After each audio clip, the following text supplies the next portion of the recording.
Welcome, everyone. That is in, for me personally, and I guess also for my guest today, a very special episode because Stephen and I will be taking an outlook, let's say for the next 5 or 10 years, on the topic who are actually the architects of tomorrow and also the map makers of tomorrow. And under the spotlight or under the umbrella of the $100 trillion wealth transfer. So, Stephen, welcome. And before we jump in our discussion today, please give the audience the opportunity to know a little bit more about you. Fantastic. Thank you. I'm so am enjoying this conversation already and ready to get started on talking about these topics because I do think they are highly influential and will really give us a a change in the world and the outlook of wealth and the families that have wealth. So I'm excited and looking forward to it. My background is that I have spent a little over a decade in the family office space, working specifically with Bill Gates as part of the private wealth office that manages his assets as well as the assets of the Gates Foundation. And then for following that, I was with the Walton family in Bentonville, Arkansas, and helping lead their family office. More recently, I've joined a firm called Banyan Global, where I'm a family enterprise advisor, where we support families who have shared assets on their ownership and governance, and really helping them thinking about leadership transitions and generational transitions of their ownership. But if you go all the way back to the beginning of my career, it's been quite varied. So I was a strategy consultant working very closely with private equity firms. Then I was a fintech entrepreneur. So I actually have a really good understanding of what it's like to try to build great businesses with Yeah, some success, right. and then tie it all together today. What I think of as the capstone to my career, where I'm an advisor and helping great families on some of the frankly toughest issues to navigate. Yeah, that's great. So let's deep dive in. I'm very curious, and it's also amazing to have this kind of discussion with you.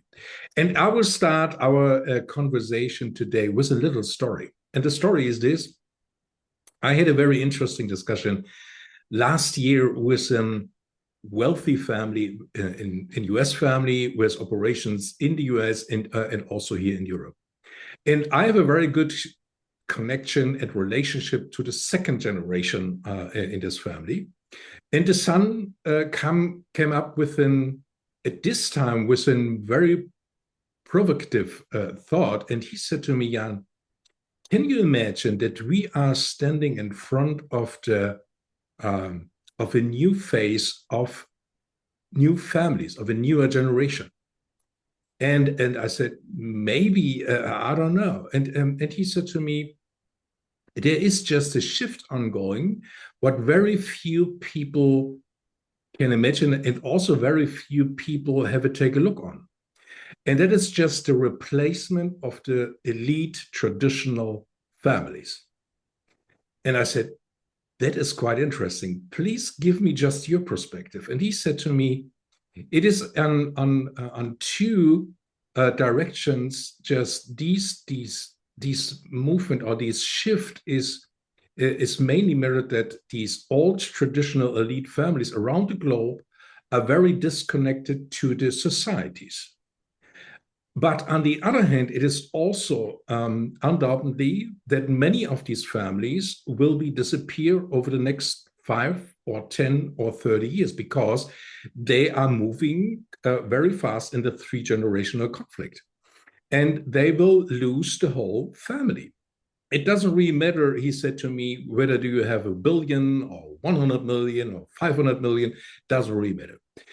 So, Stephen, I will give you this just as an starting point. What is your perception if we both can take a look just on an holistic perspective on families? What do you see? And in regards, if we make an outlook over the next 5 and 10 years, structure-wise on the families, but also what are their ambitions, what their intentions, especially if the newer generation comes in the driver's seat at their family. Yes. So it's interesting. I think there are two dimensions that you are really bringing to the front here. One of which is the next generation of population, kind of the Gen Z and then the Gen Alpha. They really do think differently than their parents. Yeah. But that doesn't really speak to the idea that the elite families are of today may be replaced slowly over time with new elite families. But both of them are intersecting in a really interesting way. And I think we need to think about both of those phenomena because I have seen it over and over again where the current generation who are still in positions of leadership, authority, power, control of their family businesses, of their family wealth, of their family philanthropy, any of their shared assets. As that generation steps back, you can call them baby boomers. I'm not even sure it matters whether we label it, Yeah. but they think differently. They just do. They're more individualistic. They're more focused on capitalism as a core concept. They still have memories of World War II. They're still carrying the legacy and frankly the trauma of the middle of the 20th century with them. And you have this new generation coming up who have a very, very different mindset. They're growing up in a world where China has gone from being a backward, rural, uh, poor country to being a manufacturing superpower and really quite an extraordinary story, surpassing even Japan or South Korea. You've got all the southern hemisphere becoming a much more prominent. So all of these global phenomenon, all that's great. That's the generational transition. It is going to be a big disruption. But I think what you're talking about is so provocative. It's not a topic that I thought too much about, is that the changing of the family guard, the different families of wealth, the extraordinary number of new wealthy families in the US and globally, those families also think differently than the ones that are multi-generational families, maybe are a 100-year-old family or beyond. That I think could be just as impactful as this generational transition. And for that, I've been thinking a lot about it, Jan. And I do think that the replacement of the old elite with the new elite is going to be incredibly disruptive. I don't know exactly what it will look like, but if I look out 5 to 10 years, it will feel different in a couple of dimensions. One is a lot of the wealth is tech driven. And Right. so when you have tech driven wealth versus, say, resource driven wealth, oil, diamonds, whatever natural resource driven, or real estate wealth, or retail wealth, the big retailers like the Walton family, of course, but others. That technology mindset is different. It is this idea that we can innovate through technology to change society. It's the idea that there is a incredible opportunity to deploy assets and resources in ways that can make enormous change and not just focused on the arts or, frankly, even policy and politics in government. So I haven't quite been able to put my arms around it totally, but working with both Bill Gates and the Waltons gives Yeah. me a little bit of both. And Yeah. so it's fascinating to think about it. Yeah. So I will give you just my thoughts and my perspective on this. On the one hand, I mean, the whole world is talking today about these $100 trillion wealth transfer or Mhm. 140 trillion, whatever that means. What I often criticize is that the whole world is talking only about the money, right? Or family offices, or what you can invest and stuff like that. Very few people are raising their hand and say, what about actually the families? What about Yes. preserving the families, or maybe preserving individuals, family members, and stuff like that?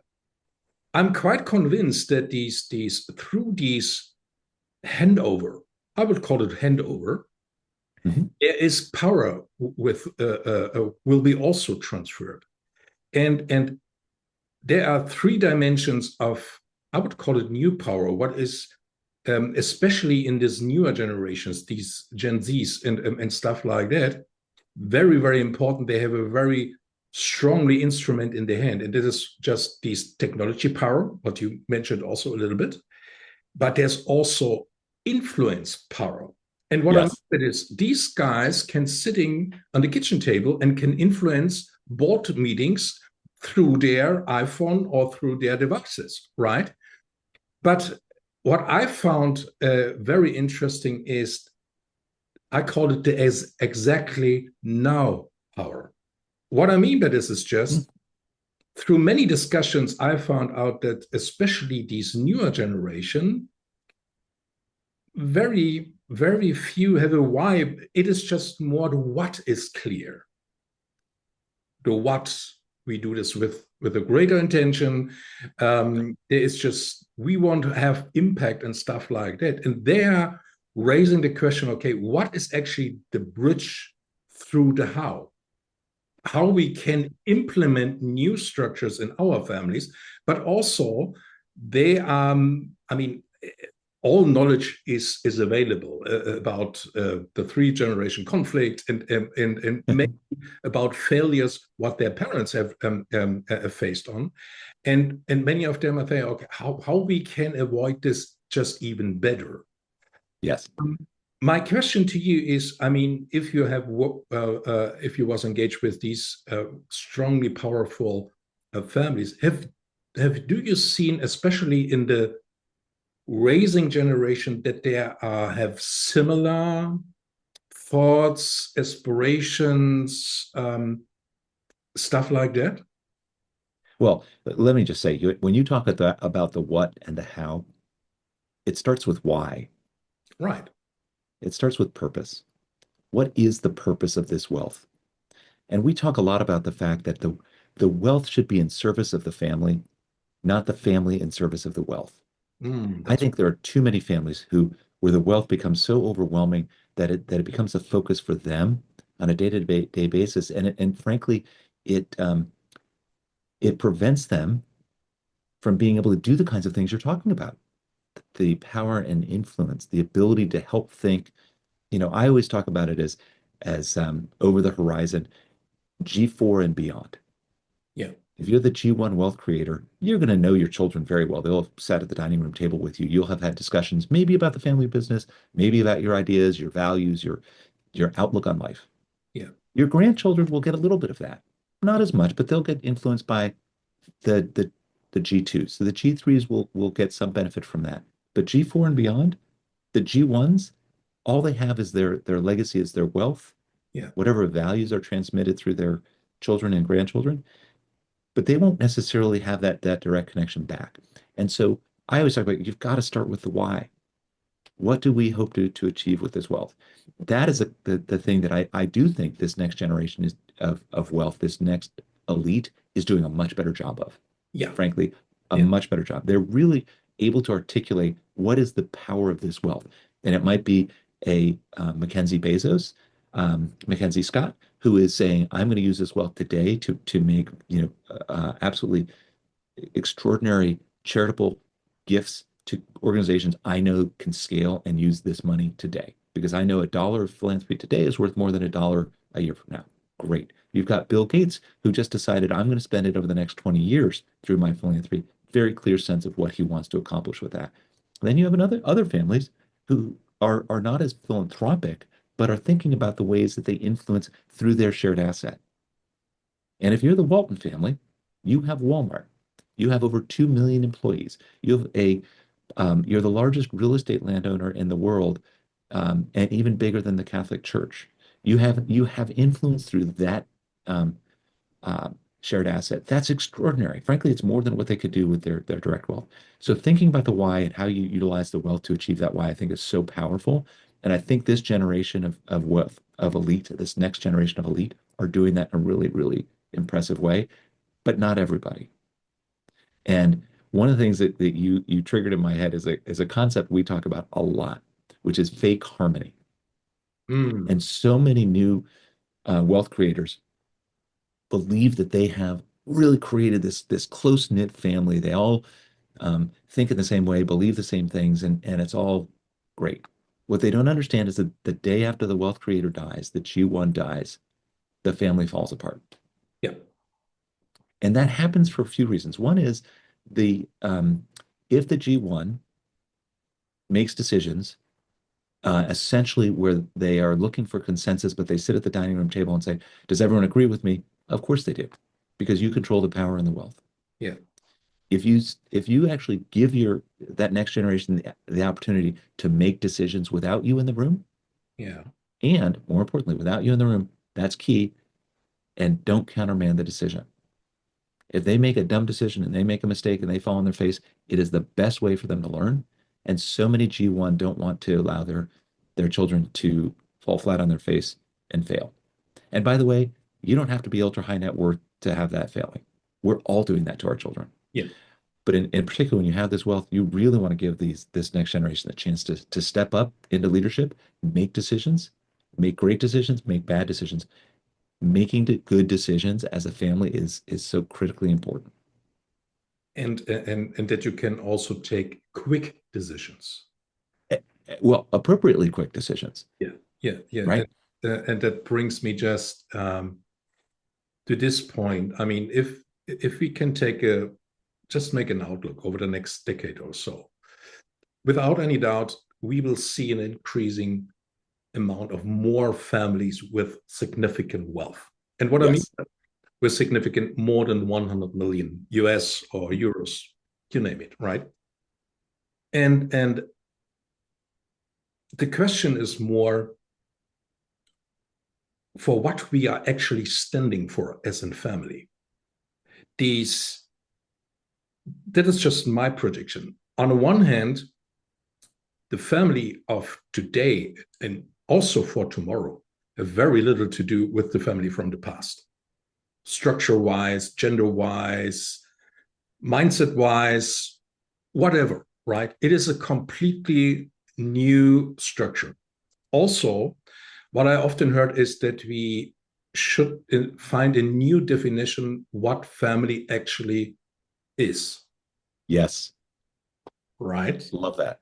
And also these. I mean, if there is more democratization on the way of wealth, I mean, I would say in 30 years, it doesn't really matter whether you have 1 billion or 100 million in your bank account. Yes, there is a difference, but in the end of the day, it's just what do you actually do with this kind of power, right? Your, that is how do you can distinguish yourself in your crowd Yes. on a good side, but also on the bad side. The main point is actually, and I would be curious to hear your thought about it, is these, in very few families have a clear, I would call it awareness about, there is an increasing competition. Mm. Not only on the investment side, on the family office side, but also what makes us as a family attractive for third party service providers, whatever, right? And that is just my prediction. And I will bring this just proactive on the table that we will see an evolution, especially in this newer generation of families, just like more as a corporation, more professionalized, Hmm. right? That was Yes. that wasn't happen in the past. Yes, many people have talked about, yeah, it's just even better that you structure your family as in professionalized as in corporation, but very few have said, no, we won't do this. We are a family, right? Yeah. But if you want to continue over generations, that should be a valuable, considerable thoughts that you should put on the table. Do you see the same, or do you follow me on this? I do. It's so funny that you say that about professionalization because there are a few ideas that I want to play with you on for what you just talked about. One is the definition of family and tribe and cooperation. The other is this concept of the professionalized family. When they talk about the British royal family, you hear them talk about the firm. Right. And most people think of that as pejorative. Yeah. But in fact, the firm is what allows the family to have that legacy, to have that continuity, to have the frankly generation after generation of success. It feels uncomfortable to us because we say, well, if it's a firm, is it family? If I'm sitting at a boardroom table with my family making decisions, do I feel more like a corporation, or should we go back to the couches in the living room where we made decisions when we were, just a smaller family unit? Yeah. How do we do that? How do we maintain the organic relationships that are so important to great families, Yeah. but also recognize we're making very big, significant, important decisions together? Yeah. So I really do agree that it's you have to have the blend of both. You have to have the professionalization that we recognize the power and influence we have as a family because of our wealth. We recognize that there are many more families with great wealth, and truly the difference between 100 million and a billion and 100 billion, or I think Elon Musk is at 400 billion. The difference is actually a whole lot less than you think. We talk about Elon Musk put $250 million into the US presidential election. That is a teeny tiny percentage of his wealth. Right. There are many, many, many, many other families who could have put that much money in. Yeah. Um, so this is all so fascinating in that how do you, as a family, think about yourself, both the relationships you want to build, the tribe you want to build, the the um, the dynamic you want to create. We talk about the you know all the relationship capital and the social capital and the philanthropic capital and the financial capital, all of that being part of those relationships. You do not want to lose that. You have to maintain that. You have to think about that. But you also want to be thinking about how do we do it in a highly professional, effective way. And as an advisor into this industry that you and I both are working so closely with day in and day out, I have to tell you, it's I'm seeing the trend towards professionalization. There's a long way to go, a Ab- very long way to go. Absolutely. But this newer generation is more open. And absolutely Right. true. Right. And not only are they more open to it, I actually think they have a better sense of what that means and why they want to do it. Absolutely, absolutely, absolutely. But what I will bring also on the table is just the flip side of this.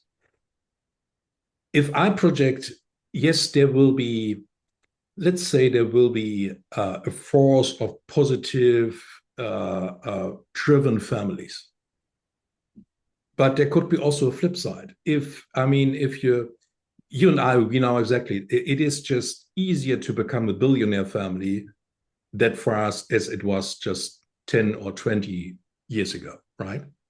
What I mean by this is just if you have so many power in your hands, you can say, I built my own table with my own rules. Doesn't really matter what you guys are actually doing. I have a lot of power in my hands, but I can also put a group from also like-minded families or individuals together. Yes. We will do Yes. the same. What I mean by this is just it could be also a new fragmentation in the family wealth landscape. Yes. Maybe also for the bad one, right? So do you follow me on this kind of logic? Yeah. Well, it's the same thing that nuclear energy is the one of the cheapest forms of energy and obviously, a slightly um oh, there's a lot of turmoil around nuclear energy, but you have nuclear energy and you have nuclear warheads. Right. Same technology. With wealth, you can do great things with wealth. With great power comes great responsibility, but you can also do terrible things with great wealth. Um, I do want to go, and I don't know that there's much we can do about that. And you're kind of seeing it. And one of the things we don't want to do is create a superpower battle. Kind of I'm thinking about our Marvel comics. Instead of superheroes and villains, you've got wealthy families going at it. That Yeah. doesn't feel like Yeah. the right outcome. Um, but I do think this idea of coming together to work on the hardest problems together. One of the things it really requires, Jan, is for this next generation of wealth to step up and step into it. They Mm, simply can't stand back. mm. So many families want to hide their wealth. They may be embarrassed by their wealth, or they feel this need to be quiet and understated and what have you. And then you've got a Bill Gates who said, "No, I've got a platform. I can change the world for the positive, and I'm going to do that. And I'm going to, what he has done single-handedly is create a number of different organizations where he has said, I will be the primary funder, or I will even be the initial, um, the seed funder, Yeah. but it will pull together non-governmental agencies, governments, other wealthy people, pharmaceutical businesses to come together to solve these problems. That's the power of tribe that we need to replicate with this next generation of wealth, this new elite. And I think what you're talking about will get us there. Yeah, and let me add the thought. What comes in my head is just, I would say these families need just an offering. Let's call it this way: an offering that offering will supporting them to be an architect of tomorrow. Yeah.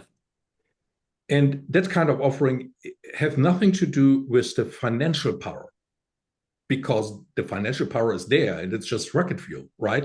It Yeah. just it just the clear definition. Okay, what is actually our destination of our rocket ship, Yes. right? So, and that is what I'm often missing, because the whole world is only focused and concentrated on the financial side, Yes. right? Here, here.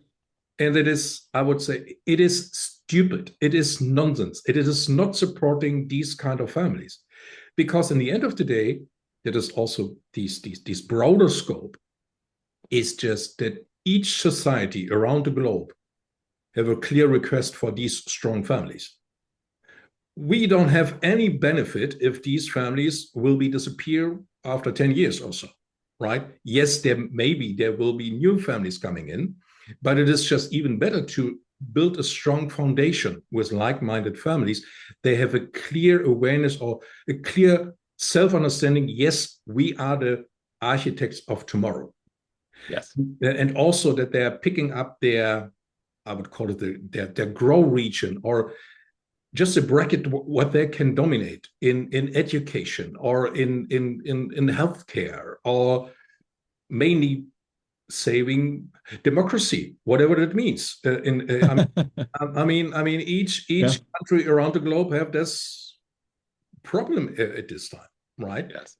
So, and if I ask the question to you, what do you see is actually necessary for these kind of families in the future? What kind of support these families, but also each family member needs on a newer and broader scope? What is today underdeveloped, I would say. Yes. So yeah, what you're talking about, the focus on the wealth is a distraction from the focus on the impact that Right, they can have. right. So That's a great description.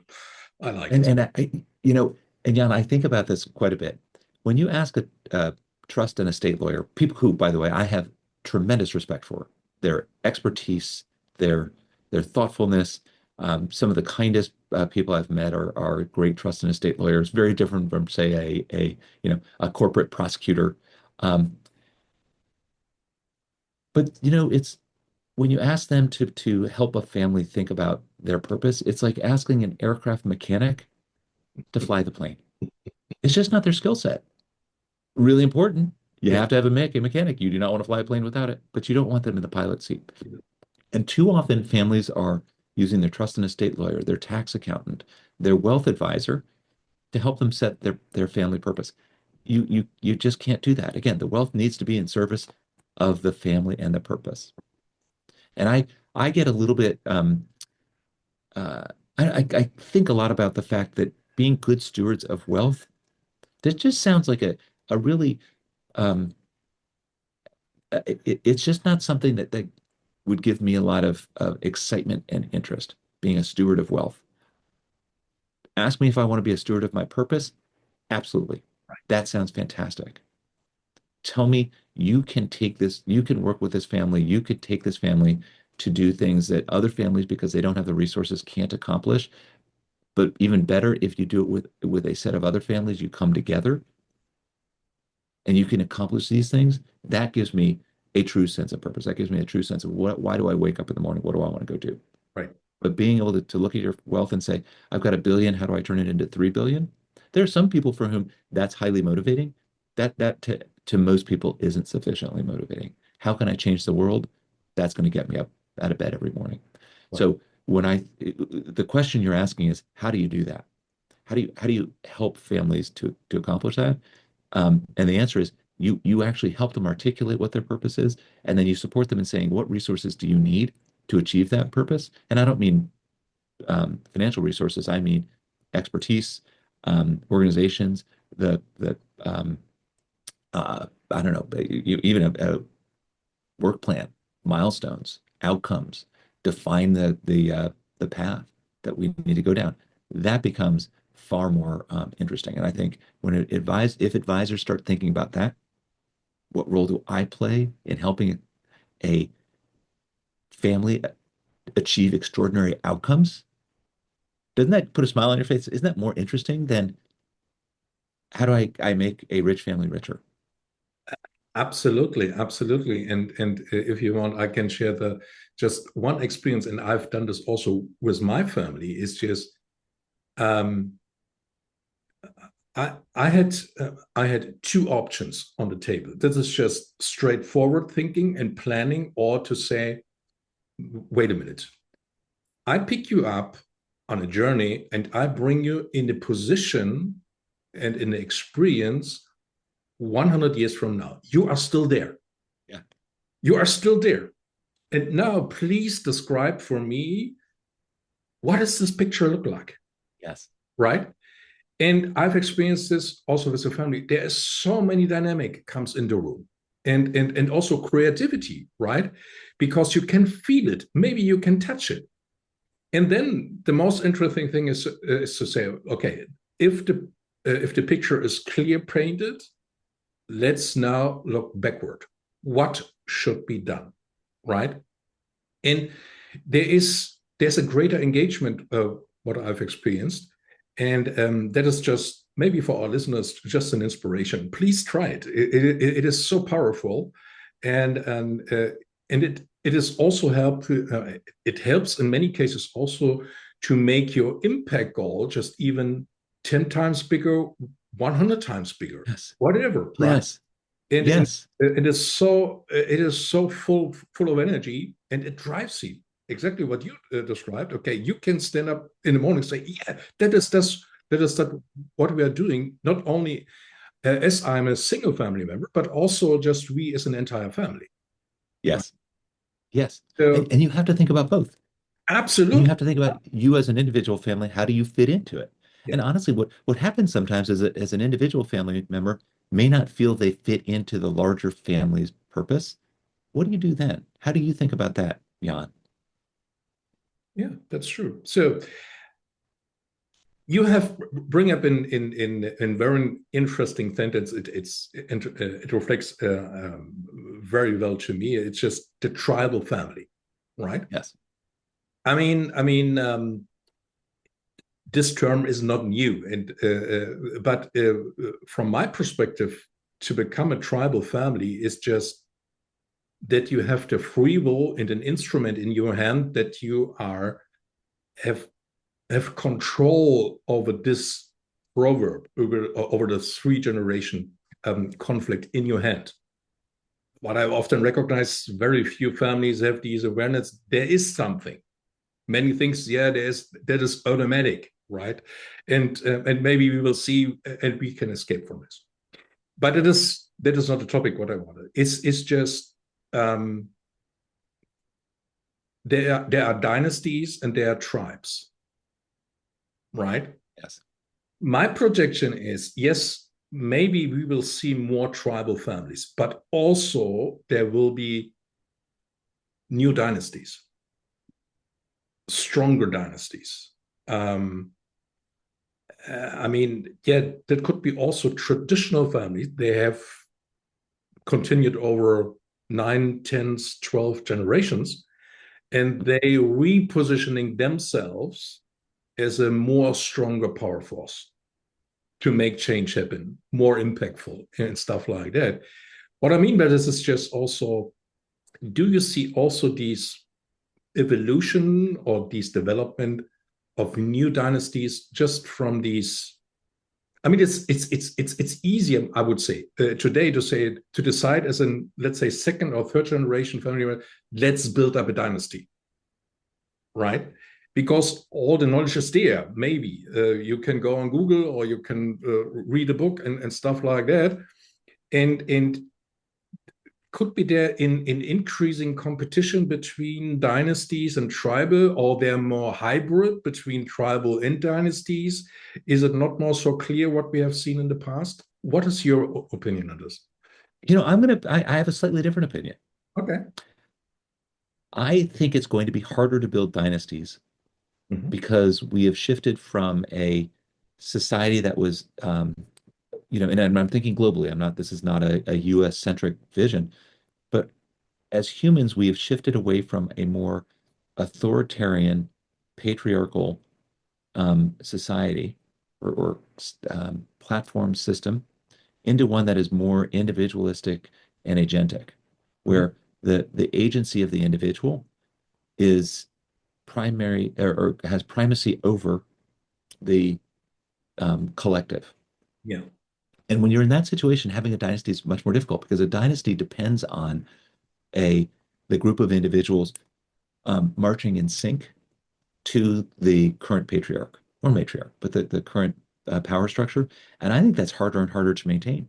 I think families are going to see that they can't control it that tightly, where tribe doesn't depend on hierarchy, right? By definition, a tribe depends on shared stories, rituals, shared values, where it's about influence, not about positional power. So I think dynasties are going to not that there won't be any. You might see more dynasties in um, geographic regions where that concept of hierarchy is still stronger, maybe the Middle East as an example. But I think in much of the world, you're going to shift away from that. And even this current moment that we're in, I don't think it's going to last because I don't think humans want to go back to that authoritarian state, that power structure that requires individuals to answer, to essentially strip their ego and answer to a higher power. That being said, it also means that these tribes, they have to work harder to have great shared stories, shared values. I talk about values all the time. To me, values are as important as purpose. And it's much more important than what the account balance is on your, you know, um, wealth advisor's performance report. It's just, if I don't have shared values, I don't care how much wealth I have. It's things are not going to stay together. You might have harmony, but you're not going to have shared purpose, right? So that's what I think. So I'm not sure that the dynasty mindset, the dynasty construct, is going to last. I think this tribal is almost inevitably going to be more important over time. I could be wrong. And I also want to circle back, if I can. I absolutely love what you're doing, Jan, in helping families look at the 100-year horizon. When I first heard that from you, that was so powerful to me because I've been talking about the 25-year horizon. And frankly, let's be clear, 25 years is really hard for most families. Most families are looking, 3 years is hard enough, right? The end of the year, Yeah, the absolutely. 100-year is so powerful because it really strips away anything related to you because you and your children will be long gone at 100 years. And I work with 100-year families. In fact, I work with one family who just celebrated the 100th anniversary of their family business.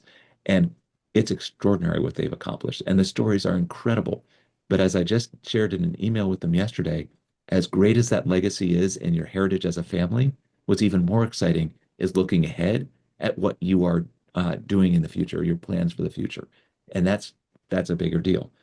Now let's think about what the next 100 years looks like.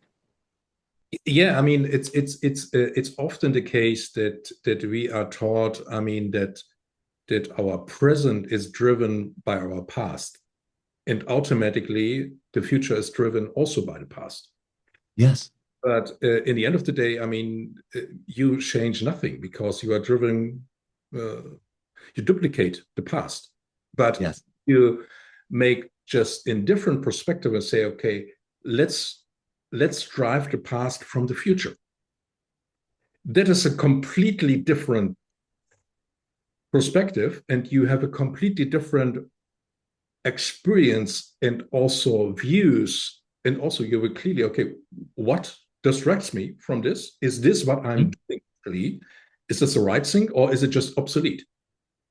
right? And that is just what I experience also on myself. It's just more powerful, and it's is I can more often I encourage let's make a switch on this projection. And before we come onto the end, and it's very funny. It's very energetic with you, and it's much appreciated to have this kind of discussion. Is one important point what is also often missing, and that is just what I called the feminization of wealth. Mm. I've got a paper yesterday on my desk, and there was a new projection that through this handover, uh, more than 30 trillion US will be flow in women's hands. That's massive. That's massive. Yes. And But unprecedented. yeah, yeah. But in the end of the day, I would say I have no clue what that actually means. Yes. Also on a potential disbalance in families.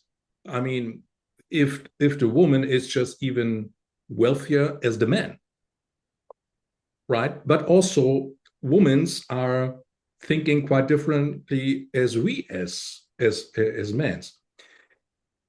What is actually your projection on this? Is I would call it that's a new drive, that's a new powerful force.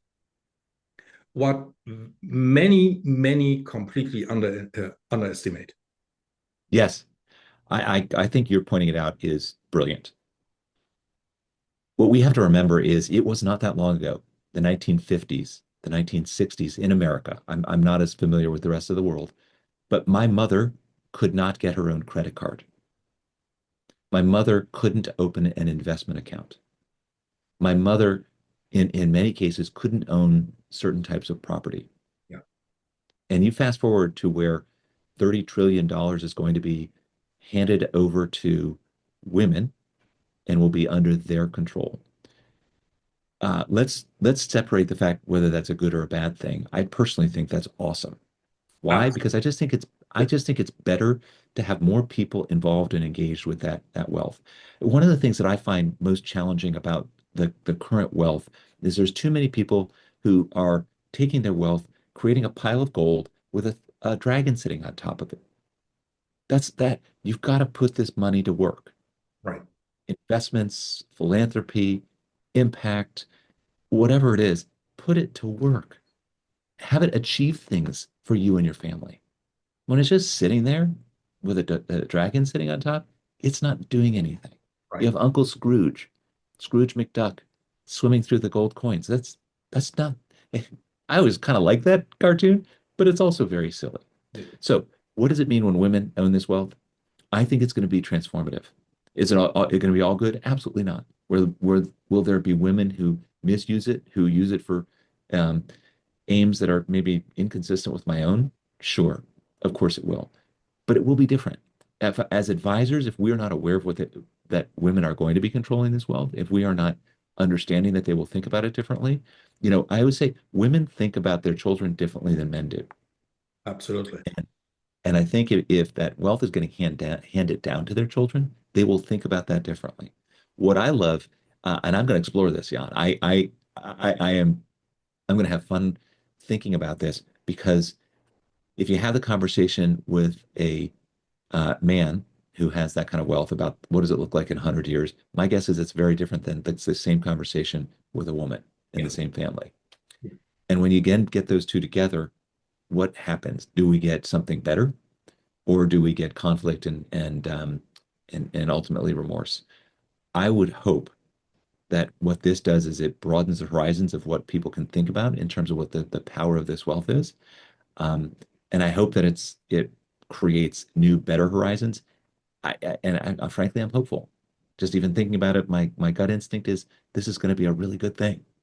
Yeah, and it's also that I mean, you and I, we have the duty and the responsibility to help these individuals, that we are setting just the way toward, right, in the right direction, right, Yes. building up a ground foundation, and not sitting there and say, yeah, we were only focused on the older one. Yes, that is also important, but let's more supporting also Yes. these new agents, because they need help also, or support also, Yeah. and that is much even crucial, and it is also requested because they are raising. We have pointed this out today. You has expressed this also. They raise completely different questions, right? Mhm.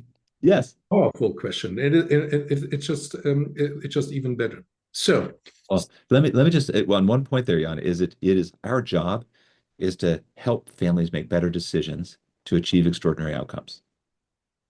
Our job is not to make the decisions for them. Our job is not to give them the answer because there is no single answer. That's the beautiful thing about working with any family, but particularly ultra high net worth families. You hear the comment, you've seen one family office and you've seen one family office, right? It's yes, they're all unique and bespoke, but that's what I love about it. They're a reflection of the family's values, the family's interests, the family's goals. That's what makes it so much fun. And that's why if we do our job well, we're facilitating better decision making every day. absolutely, and let me add at this point my view on this, and I can remind today on a very interesting discussion. It's a very well-known family here in Europe, very large family. And I had a discussion with one family member. He leads the family office. And he said to me, if I've met him in the first time, he said to me, Jan, don't treat me as a snowflake. And I said, what do you mean by this? Everybody is talking about, have you seen one family office? Have you seen one family office? He said to me that's nonsense. If this guy is talking in this way to me, I I can clearly see this guy have no clue about family offices, right?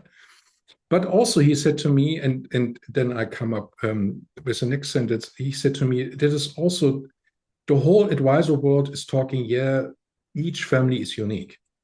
He said to me, "Can you imagine if we pull our families together? There are certain patterns between my family and your family. You are convinced?" Yes, absolutely. I said. But in the end of the day, yes, you are unique and I'm unique. But we should use the patterns, how we can make us better, how we can improve and stuff like Yes. that. And that is also what I often criticize is just that kind of nonsense is not useful, right? It is not for the benefit of the families. Maybe it was working in the past, but not in the future. And that is just my point on this. And so, first of all, it's much appreciated. I enjoy our conversation, and I would be more than happy if we can can continue this. And before we jump out, here is my last and final question, what I ask each of my guests. And the question is this: can you imagine that you and I can set up an appointment in a meeting in 500 years from now? Maybe we are old guys. I don't know. So, what is your projection? What will be change if you met us in 500 years from now on the family side? But also, maybe how is your family look like? Is it growing? Oh, maybe what is your idea on this? And maybe also, what is your projection on the society? Can you give me just an idea? It's a very powerful question. It's very hard. My first instinct is to look back 500 years and say, where did I come from? What is the set of circumstances that led me to be here where I am today? What does society look, my family look like, society look like, culture look like? And obviously, it's so vastly different than it was 500 years ago. And as anyone will tell you, I would rather be Stephen Roche today than, um, you know, King Henry VIII in the 15th century, right? There's no question where we are today is extraordinary. I think it only gets better.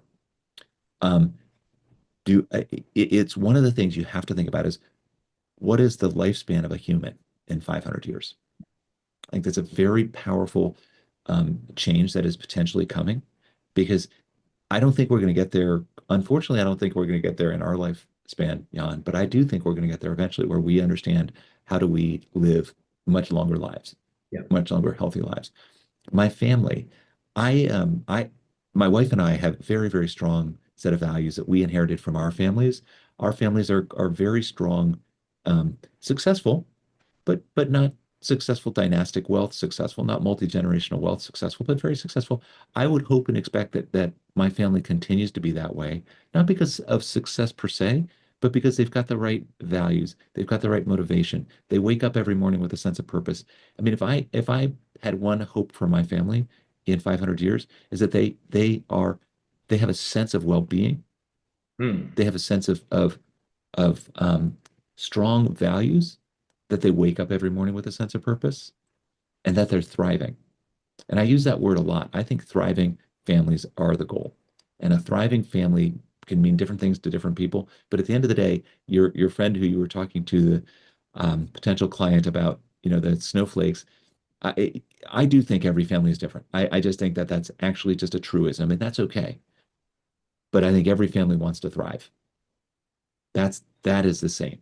And how you get to that, yeah, there's a lot of great patterns. There's benchmarking, there's frameworks and structures you can put in place to do that. So that's what I'd like for my family is that we're all thriving.